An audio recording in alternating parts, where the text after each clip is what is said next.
uno empieza a notar el grado de madurez y la cosecha se hace normalmente respetando el deseo del consumidor o del mercado que te va a comprar. Si vos vas a pensar en traer de lejos tu tomate cosechado o tu pimiento hasta el mercado, puedes cosechar pintón, pero si vas a llevar, no sé, por decir, del departamento central hasta el mercado de abasto, probablemente te van a pedir ya maduros. Entonces, depende mucho de lo que te pide el mercado.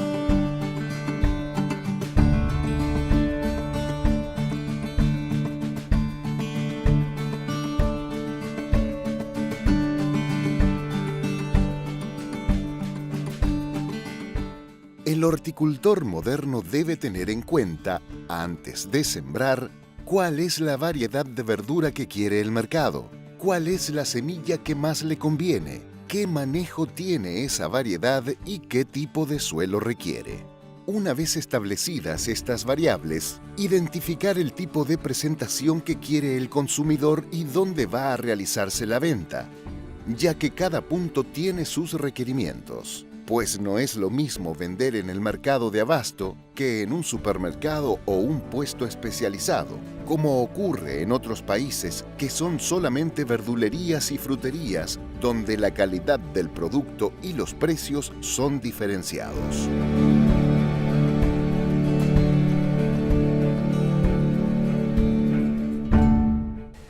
Bueno, el supermercadismo paraguayo está comprando mayormente de este mercado de abasto, donde nosotros tenemos el centro de acopio más grande, digamos, de nuestro país y donde convergen todos los productores y donde llegan con lo que cada uno produce a su manera a los diferentes departamentos. A nosotros al supermercado llegan en su mayor parte los productores de lo que es los productos como la parte de verdeo, nosotros llamamos verdeo. La mayor parte directa de trato que tenemos, en este caso lo que es verduras, es con la parte de verdeo. Por la razón que es un producto de un solo día y hay mucha gente que está trabajando muy técnicamente hablando, pero que es más a nivel departamento central. De vuelta por el tema de la periodicidad del producto, o sea, la logística, la distancia es muy importante, por lo cual son muchos productores, pero más a nivel, como te decía, del departamento central. Como mucho los próximos 2 departamentos, pero no más que esto. Por lo cual tampoco hay importación de estos productos por las mismas razones.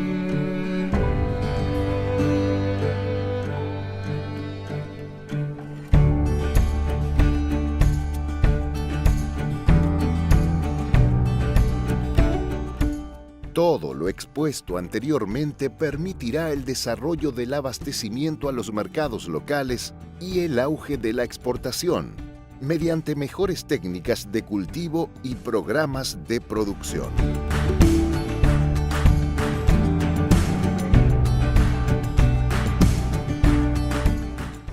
La Cámara Paraguaya de Supermercados, y como dice que es Cámara Paraguaya, tiene un corazoncito especial para los productos nacionales por algunas razones que voy a tratar de contarles. Primero, en nuestro negocio, en un casi 60% se compone del mundo perecedero. El mundo perecedero es todo aquel producto que perece en un tiempo relativamente corto. Algunos en el día, como puede ser la lechuga, y otros con un poco más tiempo, como un lácteo, como una fruta o una carne. Pero en esencia, es el mundo que es lo que más nos mueve, lógicamente, por el volumen de negocio que significa por el porcentaje que te conté. Y para decirte con mucho orgullo, prácticamente el 98% de ese 60% es paraguayo.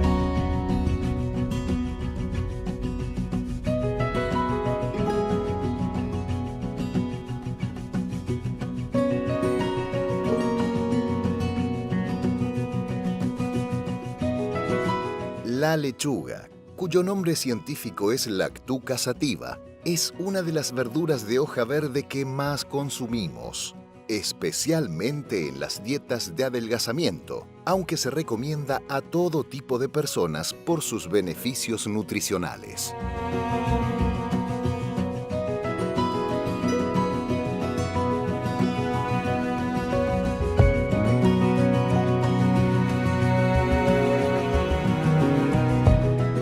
De la lechuga, tenés que ver que el pH de tu tierra esté en condiciones, lo cual no es imposible de solucionarlo. O sea, vos podés agregarle un producto u otro y lográs tener la calidad del suelo necesario, más hoy en día que está muy desarrollado todo lo que son abonos orgánicos o químicos, depende del tipo de cultivo que quieras hacer. Bueno, todo eso es un trabajo manual. O sea, en realidad todo lo que es hortalizas, todo lo que es cultivo de hortalizas en general es todo manual. Todo se hace a mano, se hace a lo sumo, se hace un motocultor para preparar tu tablón, pero el resto del tablón se hace a mano.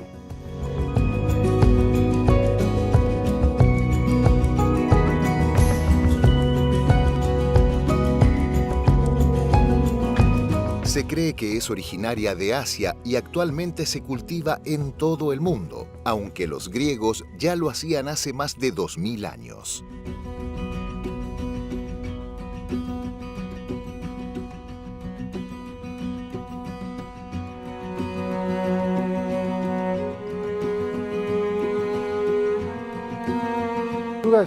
La ventaja que hay en la lechuga es que es una de las semillas más baratas. Hay también semillas de lechuga que son bien caras. Cuando hablamos de barato estamos hablando 80, 100.000 guaraní por 100 gramos de lechuga. Eso lo hacemos directamente al suelo, lo hacemos directamente en el tablón. Esperamos que crezca, que se desarrolle la plantita aproximadamente durante 20, 25 días. En este caso tardamos un poco más porque no utilizamos químicos ni venenos. Si utilizas químicos y venenos puedes desarrollar un poco más ese proceso, pero de algunos días, no mucho. Una vez que esa plantita creció y se desarrolló, cuando llega a un tamaño que está ideal para el trasplante, se saca una a una y se trasplanta en otro tablón una a una, y después se espera el crecimiento, se va abonando, se riega todos los días. Todas esas cosas hay que tener en cuenta también. O sea que el proceso es lento y largo. Uno dice, sí, en 25 días, 30 días ya mi lechuga está así, pero en esos 30 días nunca te olvides que pudiste haber tenido Semana Santa, Navidad, Año Nuevo, y esos días tenés que regar tu planta.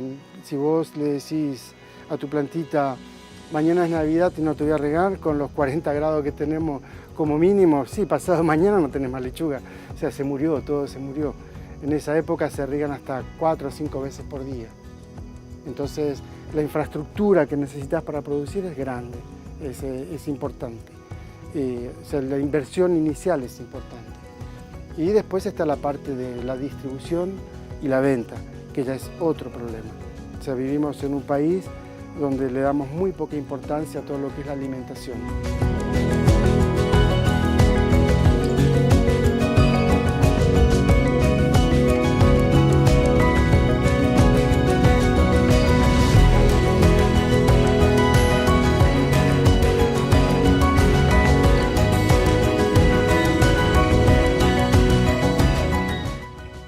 La lechuga es propia de regiones semitempladas, ya que soporta mejor temperaturas bajas que elevadas, y aunque su cultivo en invernaderos permite que todos los tipos de esta verdura de hoja verde se encuentren disponibles durante todo el año, se recomienda plantarla en el exterior.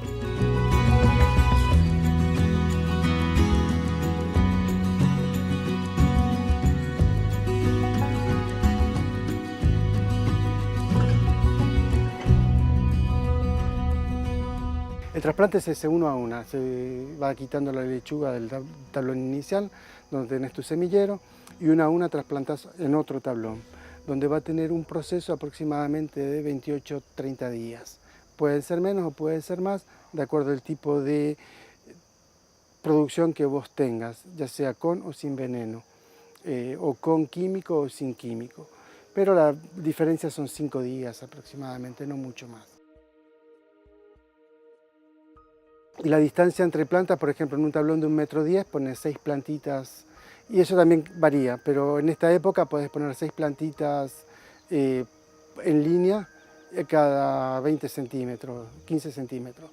Y en verano pones, en lugar de poner 6, pones 8, porque crecen más lentamente y más chicas, no crecen tanto.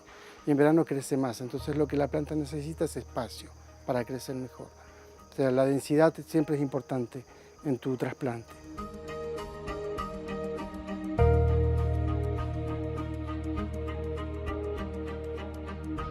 El abono, fundamental, o sea, y el riego, son dos factores elementales. Aparte de eso, hay que airear las plantas, o sea, eso se hacen surcos entre líneas y a lo largo para que la raíz se pueda oxigenar. Y eso permite un mejor crecimiento. Pero generalmente después de hacer eso, lo que aprovechás ya que surcaste tu planta para abonar tu planta. Hay diferentes tipos de abono. Si vamos al sistema que nosotros utilizamos, por lo general le ponemos compost. Utilizamos mucho compost, preparamos nuestro suelo antes con compost y ya necesita menos trabajo. Y al cabo de 10 días utilizamos gallinácea o algún tipo de abono natural que se le pone en surcos a la planta para que le permita un mejor desarrollo. Y otra de las cuestiones fundamentales es el riego.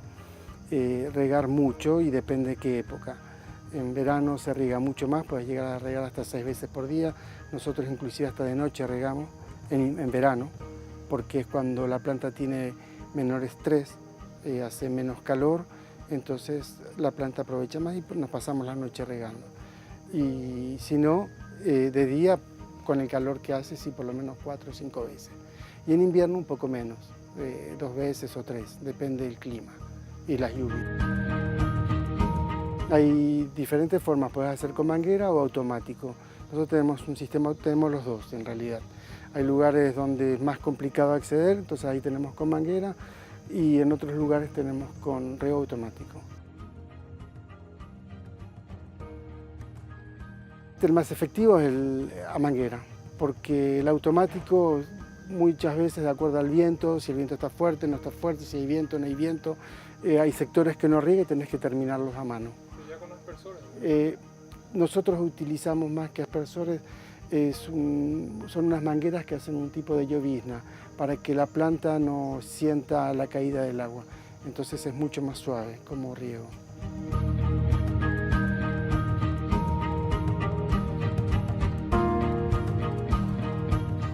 ¿Cómo nos damos cuenta de que la lechuga está lista para ser cosechada?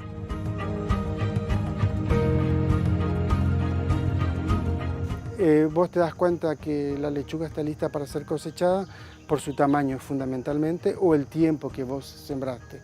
Porque si vos mirás en verano, su tamaño va a ser muy pequeño y nunca vas a lograr el tamaño ideal porque esa planta no va a crecer más de lo que puede crecer a causa del calor.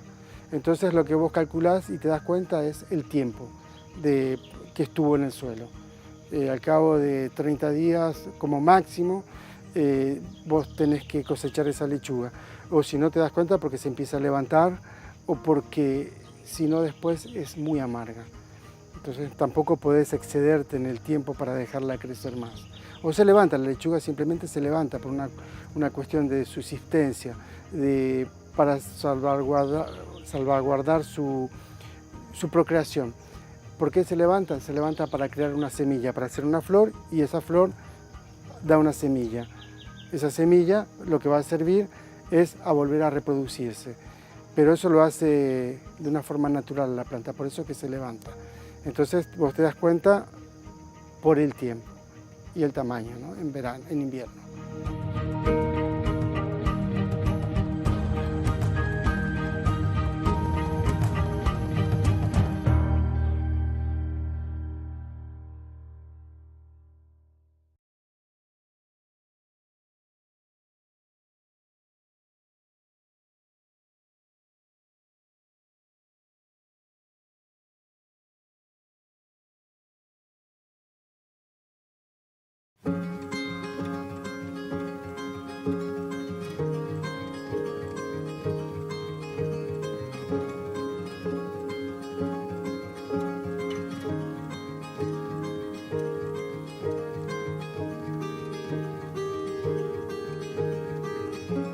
La zanahoria, por su parte, es una hortaliza que pertenece a la familia de las umbelíferas, también denominadas apiáceas, y considerada la especie más importante y de mayor consumo dentro de esta familia. Es oriunda de Europa y Asia sudoccidental y requiere de cuidados muy específicos para su cosecha.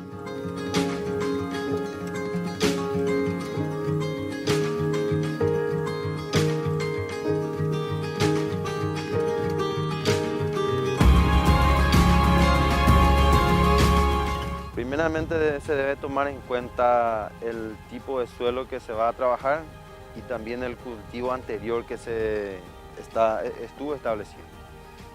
Si es, vamos a decir, una plantación de soja, trigo o maíz, dependiendo si una parcela es malezada, entonces se utiliza un implemento que es el rastrón, ¿verdad?, para triturar las malezas más grandes y posteriormente para incorporar en el suelo. Después de eso hay un implemento llamado subsolador, o también normalmente mucha gente, los pequeños productores, utilizan el llamado famoso pie de pato para poder hacer una remoción más profunda del suelo. A partir de ahí, cuando se hace la remoción del suelo, normalmente los pequeños productores utilizan el nivelador o llamado el disco. Es para nivelar y triturar mejor y dejar la parcela más uniforme. Los productores más grandes, entre incorporados yo, utilizamos otro sistema de trabajo, es una máquina que se llama el rotocultivador o la entablonadora, que prácticamente hace el tablón en una altura de 25 a 30 centímetros por un ancho de 1,20 centímetros y deja un suelo más uniforme.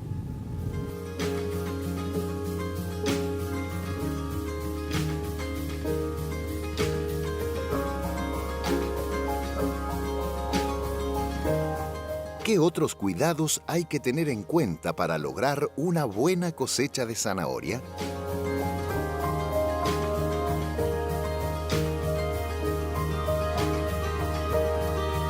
El sistema de trabajo, los grandes productores tienen otra máquina, vamos a decir, una máquina más tecnificada que se utiliza, es el rotocultivador, que es una máquina que hace un tablón de 1,20 m de ancho por 20 a 25 hasta 30 centímetros de altura. Deja un suelo más uniforme y con el suelo más ubicado, como se dice. Después de eso se utiliza una máquina a tracción mecanizada. Los pequeños productores van utilizando la máquina que fue fabricada de una sembradora antigua, que es prácticamente la famosa Frankhauser, que fue modificada y a partir de ahí se utiliza para la siembra. Hay gente que utiliza 4, 5, hasta 6 líneas. Nosotros utilizamos una máquina neumática, que es a aire. A partir de ahí tiene 8, 6 o 4 hileras. Nuestra siembra se basa en 8 hileras por la distribución más uniforme de las plantas. Después de la siembra, en las épocas, que existen 3 épocas de siembra: la tempranera, medianera y la tardía. La tardía y la tempranera son utilizadas o son sembradas con sistemas de riego, netamente por la alta temperatura. Para comenzar el tema del sistema de riego, existen 2 sistemas de riego actualmente utilizados. Son los aspersores, que utilizan con los microaspersores, y también tenemos lo que son sistemas a carrete, que están a cañón y también a barra. Y prácticamente para que la zanahoria tenga una germinación uniforme, tenemos a partir de 6 a 8 días.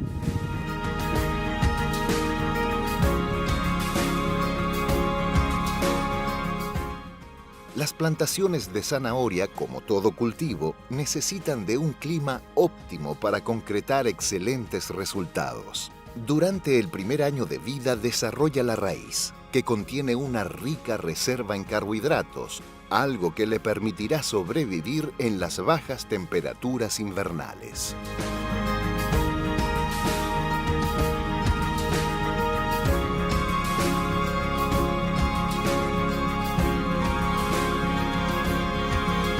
El clima óptimo para la zanahoria, tenemos una temperatura óptima de 25 grados. de 20, 25 hasta 30 grados el clima óptimo.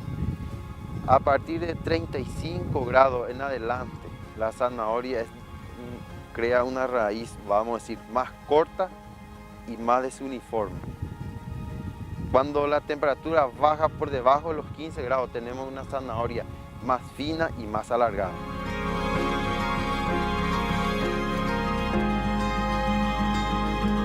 La densidad de siembra es utilizada dependiendo de la dimensión del tamaño del tablón. Prácticamente el tablón de 1,20 de ancho por 1 metro cuadrado tenemos una dimensión de 90 a 100 plantas por metro cuadrado en verano. Y en la medianera es de 120 plantas por metro cuadrado. En la actualidad, la que más utilizada tenemos 2 variedades.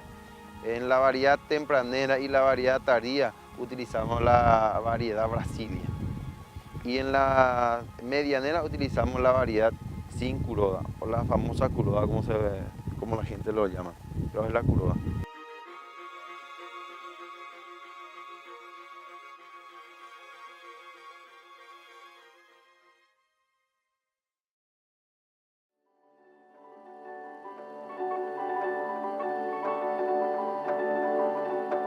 El consumo de pétalos de flores en la alimentación humana es una práctica que se considera milenaria. No obstante, desde la década del 80 del siglo pasado, este hábito ha ido cobrando fuerza. ¿Cómo vos producís tus plantas? Bueno, en primer lugar tenés que saber qué plantas vas a producir y qué tipo de alimentación necesita esa planta. Así como una lechuga necesita más nitrógeno, hay flores que necesitan más potasio, que necesitan más cobre o más... depende del tipo de producto, ¿no? Depende del tipo de flor, qué tipo de alimento necesita para que desarrolle su color más intenso. Nosotros lo que buscamos es la flor, no el desarrollo de la planta. Entonces tenemos que darle un alimento para que se desarrolle más flor que hoja, porque la hoja no te sirve. Entonces, todo eso tiene un proceso. Una vez que vos tenés la semilla de la flor que vos querés producir, y que sabés que esa flor es comestible, porque eso es fundamental, después lleva todo el tiempo de crecimiento, y el periodo de crecimiento es mucho más largo que una lechuga. Una flor, del momento que vos pusiste tu semilla al momento que vas a cosechar tu flor, pueden pasar 6 meses. Si bien es cierto que no se incluyen dentro de la horticultura como la lechuga y la zanahoria, por ejemplo, los pétalos de flores han ido ganando espacio en la dieta de los seres humanos. El mercado para las flores es algo muy nuevo, pero que tuvo un boom muy interesante porque los chefs se prendieron en esta historia, porque bueno, en el mundo entero realmente, si vos comenzás a mirar, hay platos la mayoría de los platos de comida tienen una decoración con una flor, con un brote. ¿Por qué? Porque eso le da una cierta distinción. Cuando vos comés, no comés solamente con el paladar, sino que primero comés con la vista, después es el paladar. Entonces, cuando a la vista te atrae, el paladar ya le está diciendo a tu paladar, mirá que esto es bueno. Y después, bueno, viene la parte del sabor, ¿no? Que es fundamental. Pero ya la vista compró el producto. Y yo pienso que a eso apuestan, a que su exquisitez ya sea lindo y bueno en tu mente al momento de ver ese plato. Entonces sirve para decorar. Bueno, vas a encontrar 50 flores en una comida, en un plato. Vas a encontrar algunos pétalos, pero esos pétalos le dan una distinción a esa comida diferente a los que le pueden dar aquellos que no la tienen. Y es de esa forma que se está explotando.